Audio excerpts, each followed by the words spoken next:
I was going to have to change my Raja Jackson video again today. Last few days I've been seeing a lot of reports saying that Raja Jackson has been detained since the 5th of September. And then one said he was detained today.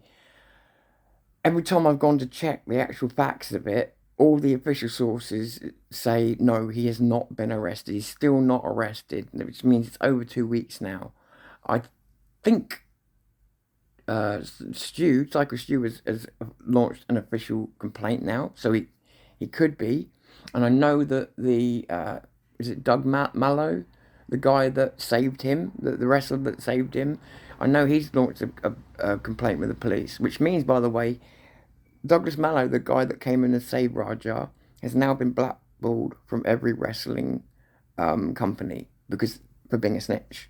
So he'll never get work again, whereas the other people involved will, including Raja.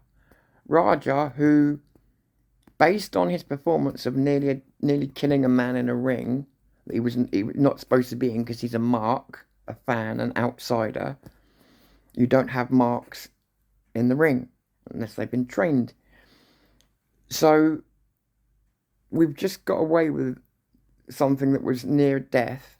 So literally within 1 week of this happening, a wrestling company got in touch with Raja to offer him a spot at their wrestling show, paid for spot, so that he could either come there and maybe cause damage, or just because people knew he was unstable. And this is the way the wrestling industry works.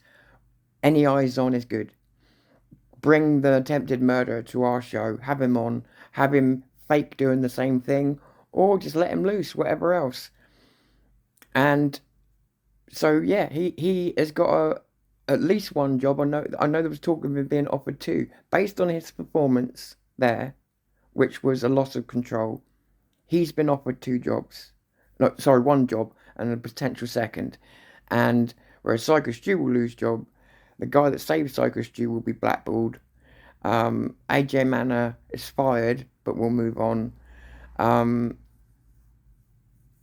yeah, the justice is being meted out to some people, but definitely not Raja. So Raja gets work, Stu loses work, and the guy, Douglas Mallow, the guy that is the most innocent in all this, the guy that saved Stu, is now fired and blackballed from every company, because the wrestling industry is so completely and utterly corrupt. And when I tried to tell people this before, and I was talking about how fake it was, people think I mean the in-ring action. Yeah, we've known that's fake for years. But what so many people have misunderstood is what's happening in the ring hides how, because everybody likes to point out how fake it is, which in 2025 is not anything clever.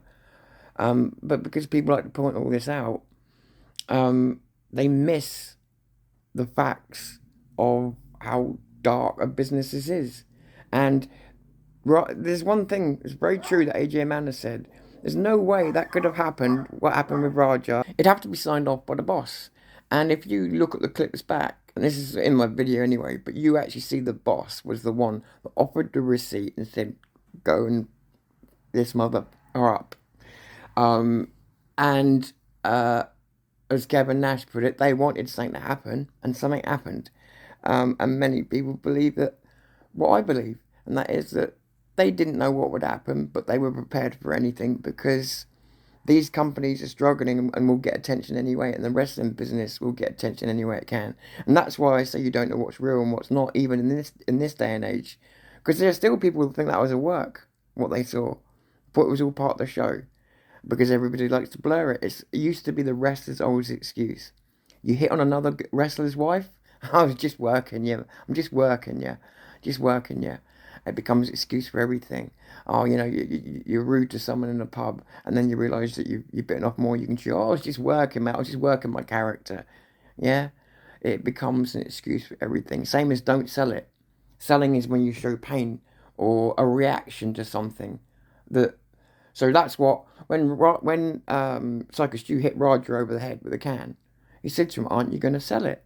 Meaning, aren't you going to show fake pain? I fake hit you with a can. Why aren't you showing fake pain? as a wrestler sort of thing. And yeah, so but selling it can also mean verbally. Don't react to someone verbally. And I mentioned in another video that can be even if you've taken verbal physical assault, somebody will say to you as a friend, don't sell it, don't sell it. So yeah, it's a deeper, darker industry than people realize. And it's what I'm saying is it's also it's the influencers who are hanging around Rampage at the moment and Raja. Those influencers that I've seen, Sneeko and all the other ones, are all going into getting themselves in positions where they're getting into octagons with professional MMA fighters and getting their faces punched off for clicks. So you can see the problem there. And then you've got the actual MMA fighters who've lived in another kind of bubble where I don't know. I don't know. I don't want to say too much now. Like I say, my video, I'm sick of talking about my video because I got to change it. I got to change it again. But I thought I was going to change it today because people keep reporting, and this is the only reason I really came on. I didn't mean to waffle like this. People keep reporting that he's been arrested. I've got no official confirmation of that whatsoever. I can't see he's been arrested anywhere. From what everything I can see, he's walking the streets and he's been offered a job, offered a one-time job at a wrestling company based on his attempted murder. So, yeah, you work that one out.